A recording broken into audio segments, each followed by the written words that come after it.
Jaden Carter, a 16-year-old black teenager, was walking home from school when he was suddenly handcuffed, branded a criminal, and thrown into a courtroom, all because of the way he looked.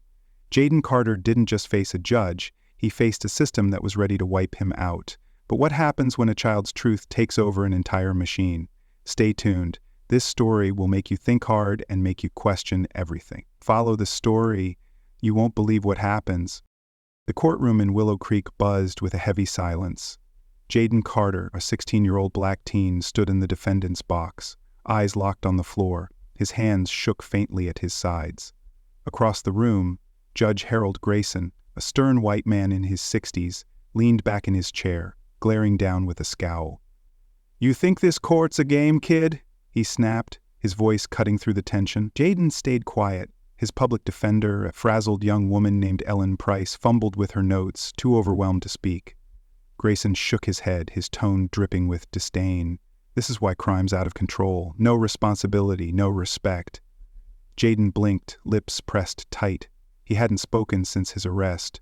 Not out of guilt, but because no one had listened. Days earlier, he'd been walking home from school when a shop alarm blared. Bystanders stared, security sprinted, and Jaden matched their vague profile. Hoodie, sneakers, black. That was enough. Now he faced robbery charges for a crime he didn't commit. "You were spotted near the store right after the theft," Grayson said, flipping through a file with exaggerated irritation. "No alibi, no statement, and your fingerprints were on a nearby bench." Jaden glanced up briefly, but the judge didn't care. He was already writing Jaden's future. The courtroom felt indifferent. Another kid in trouble, nothing new. No one cared that Jaden was a straight-A student with no record. The judge's word was law. "Kid, before I decide your fate, got anything to say?" Grayson asked. Ellen whispered, "Stay quiet. We'll appeal. Just keep cool." Jaden eyed the judge, then the cop who'd slammed him against a patrol car during the arrest, calling him a punk. The word still stung. "I didn't do it," Jaden said, voice low but firm. Grayson rolled his eyes. "Sure you didn't. Nobody ever does." Jaden's fists tightened. Fear had faded. Anger took over. "You think this is a mix-up?" the judge barked. "We've got video. A guy in a hoodie, your size, your look." "My look?" Jaden shot back, voice steady. "How many teens wear hoodies after school?" Grayson's eyes narrowed. "Watch it." But Jaden pushed on. "You've already made up your mind, haven't you? This isn't about justice. It's about putting me in my place." Murmurs rippled through the room. Jaden's mom, Lorraine Carter, sat in the back, wiping tears. "Quiet!" Grayson slammed his gavel. "One more word and you're in contempt." Jaden stared him down, fearless now. "You already think I'm nothing." The room froze. Even the bailiff shifted uncomfortably. Grayson opened his mouth, but no words came. Jaden's raw truth hit hard. "I walk home from school," Jaden said, voice steady, controlled. "I carry books, do my work, stay out of trouble. But that didn't matter when they pointed at me." He faced the crowd now. No one asked my side. They just saw what they wanted. Grayson's voice dropped, defensive. "You saying this court's unfair?" "I'm saying this system doesn't see me as innocent. Just black," gasps echoed. Ellen tugged Jaden's arm, urging him to sit, but the air had shifted. People were listening. Grayson squirmed, deflecting. "This is about evidence, not race." "Then check the evidence," Jaden said. "Not my skin." Just then a clerk hurried in with a file. Grayson skimmed it, his brow furrowing. New security footage. Clearer. Showed a taller kid in a similar hoodie, fleeing the store. The timestamp matched. It wasn't Jaden. Silence gripped the room. Grayson looked at Jaden, who stood calm, unshaken. "Got something to say now?" Jaden asked. The judge stayed quiet, eyes darting away. For once the room's focus wasn't on the accused, but on the man who'd nearly condemned a kid for his skin and a hoodie.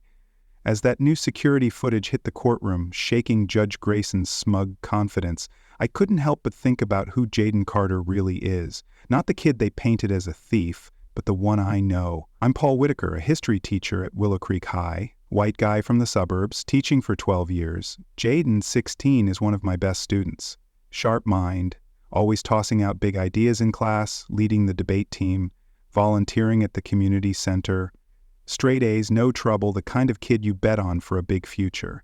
But Jaden's from the rougher side of Willow Creek, where being black means you learn early to watch your step. His mom, Lorraine Carter, raises him solo, pulling double shifts as a nurse to keep their home running and his dreams alive. She's always drilled into him, you've got to be twice as good to be seen as equal. Jaden gets it. He wants to be a lawyer, fix the broken system that's now trying to bury him. The irony stings. The night he got arrested, Jaden was at the library tutoring kids in math.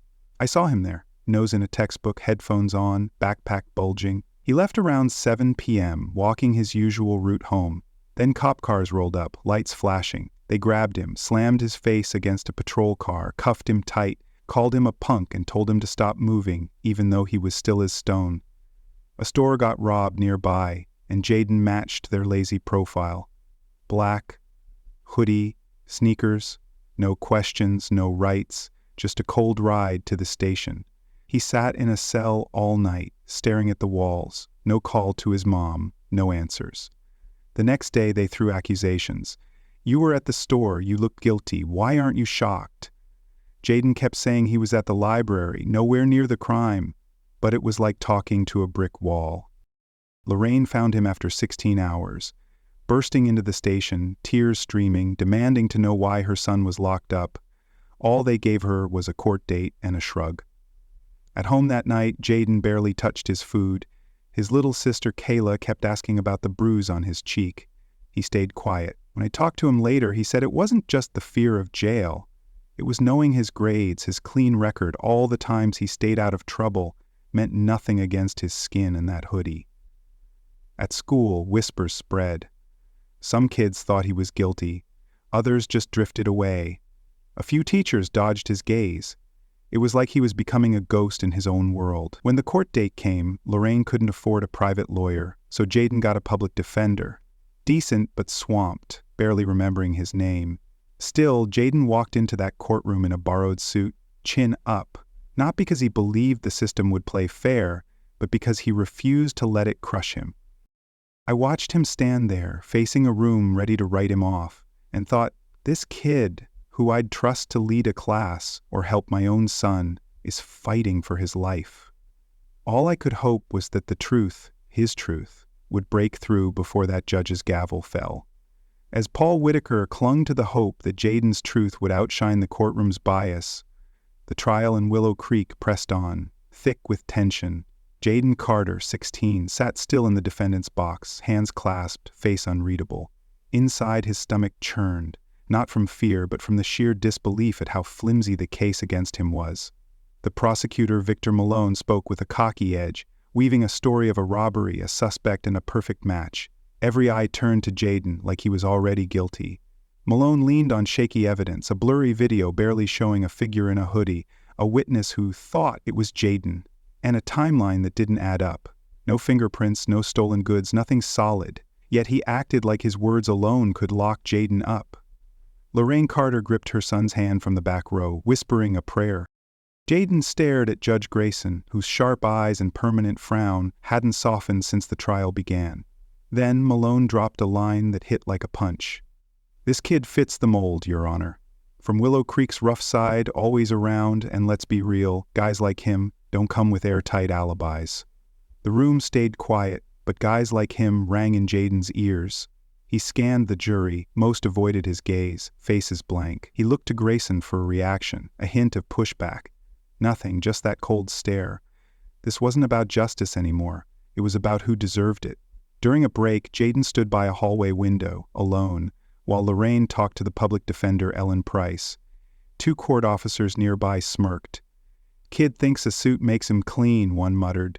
Bet he's seen every courtroom show. Still heading for cuffs, the other chuckled. Jaden heard every word but stayed stone-faced. He'd learned reacting, only gave them ammo. Back in session, Malone doubled down, tossing out terms like street kid, trouble waiting to happen, always hanging around. Jaden's throat tightened. This wasn't about the robbery. It was about branding him a criminal. Lorraine took the stand, voice shaky but fierce, talking up Jaden's grades, his volunteer gigs, his college dreams. Grayson barely glanced up, tapping his pen, bored. Then Paul Whitaker testified, praising Jaden's leadership, his drive, saying he'd trust him with his own kids. Malone brushed it off. Good grades don't mean good choices. Plenty of nice kids go bad when no one's looking. Then came the video. Malone froze it on a grainy frame, half a face barely visible. "That's your guy, right?" he said, pointing at Jayden. Ellen squinted. "It's too blurry to tell." Malone grinned. "Looks clear enough to me." Clear because it fit their story. Jayden spoke up. "That's not me. I was at the library that night. The logbook can prove it. Call the librarian." But no one did. Grayson snapped, "Let your lawyer talk, kid." Jayden's eyes burned, not with tears, but with rage. He wasn't just fighting for his name, he was fighting to have one. During a sidebar, he caught a court clerk muttering, "They all claim library or church." Jayden's jaw clenched. He leaned to Ellen, voice low. "They've already decided I'm guilty." She gave a grim nod, but the weight of the room, built to shrink him, pressed harder. All Jayden could do was hold his ground, knowing the fight was far from over. With the courtroom's bias pressing down like a weight, Jayden Carter knew he couldn't stay silent any longer. The Willow Creek trial churned forward, and the 16-year-old stood in the defendant's box, his calm exterior hiding a fire inside. The prosecutor, Victor Malone, kept hammering, his voice slick with certainty. "Let's cut to the chase, Your Honor," he said, smirking at Judge Grayson. "Kids like him don't just stroll into court with clean slates. There's always something, maybe not on paper, but it's there." Jayden shot to his feet, ignoring the gasps around him. Even his public defender, Ellen Price, looked startled, her pen frozen mid-note. "Kids like me?" Jayden's voice was steady, cutting through the room like a blade. He locked eyes with Grayson.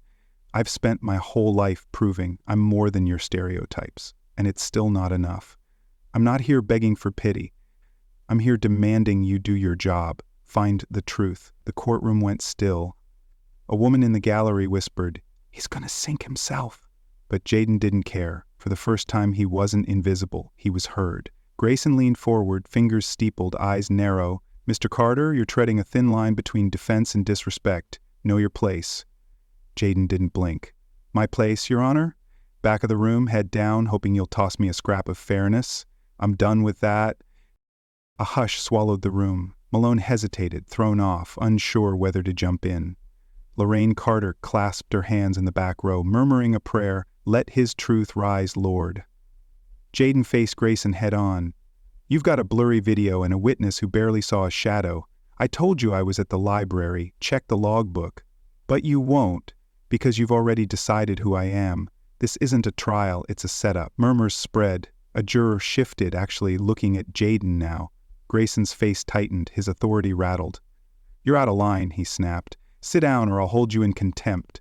Jayden stood taller. "Go ahead. You've been holding me in contempt since I walked in, not for what I did, but for what I am." The air crackled. Even the bailiff glanced away, uneasy. Jayden's voice grew sharper, not louder, every word deliberate. "I carry books, not weapons. I help kids with homework, not rob stores. I've never broken a law, but that doesn't matter, does it? You see my skin and a hoodie, and that's your verdict." He turned to the jury, his gaze unflinching. "If you're looking for justice, look at the evidence, not at me."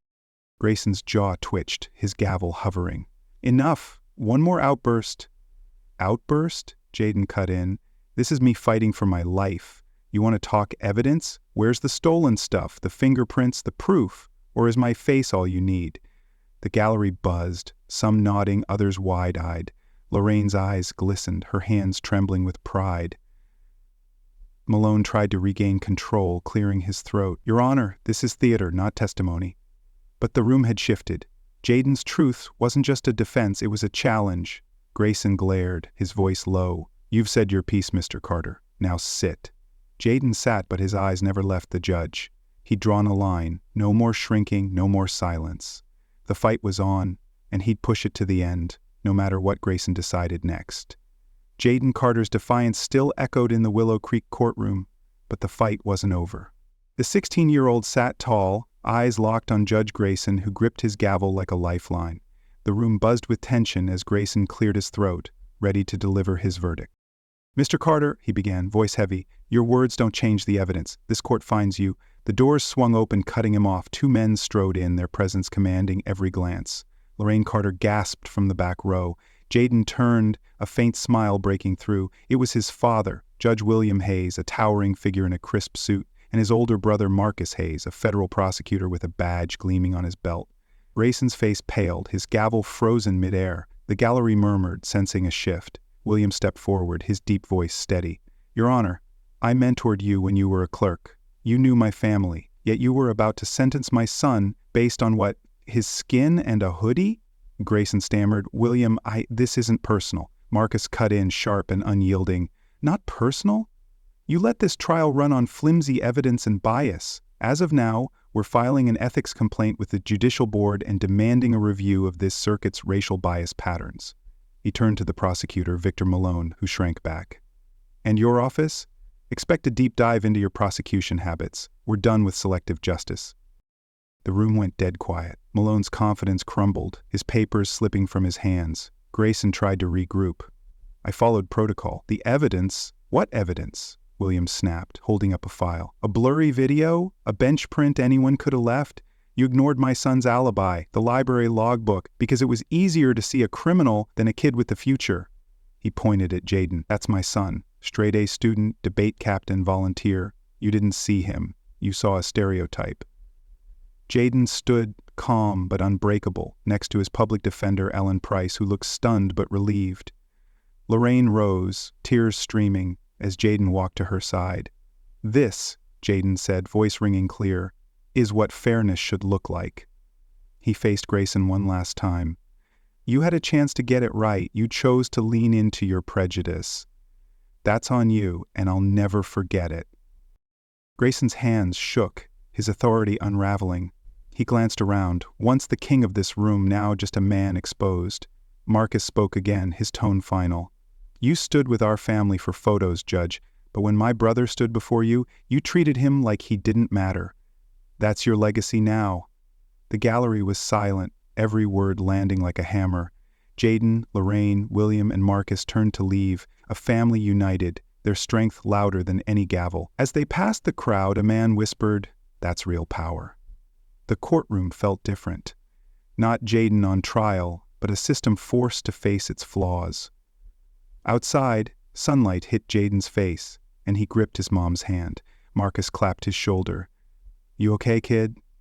Jaden nodded. "Yeah, worn out, but okay." The crowd lingered, some clapping softly, others just watching, changed. This wasn't just Jaden's win. It was a crack in the wall, a moment that showed what happens when truth fights back. And for Jaden, it was proof he could stand tall, no matter who tried to push him down. As Jaden Carter and his family stepped out of the Willow Creek courthouse, their quiet strength still rippling through the crowd, the weight of what happened hung in the air. A small group gathered outside, some clapping softly, others just staring, moved. An older man approached Jaden, eyes wet, and said, "You didn't just fight for yourself in there, son. You fought for all of us who've been judged wrong." Jaden nodded, humbled but grounded. This wasn't just about clearing his name. It was about proving he was more than a label.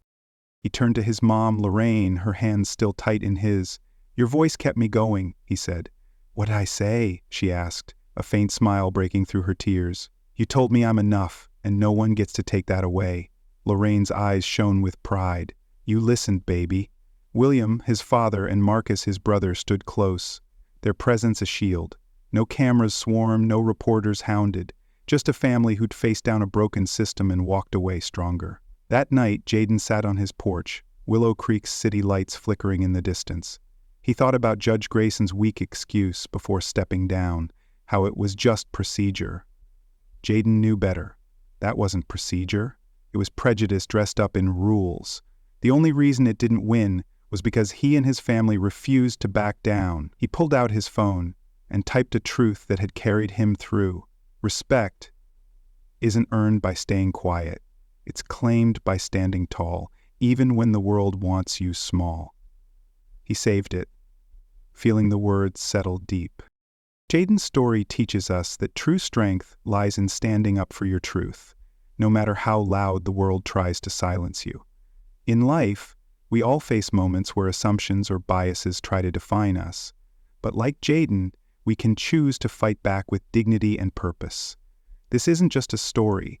It's a reminder to challenge injustice wherever you see it, whether in your school, workplace, or community. What's a moment where you or someone you know stood up against unfair judgment? Share it in the comments. Your story matters. If Jaden's fight inspired you, smash that like button, subscribe, and ring the bell for more stories that spark change. Thank you for watching, for caring, and for joining us in demanding a world where truth speaks louder than prejudice,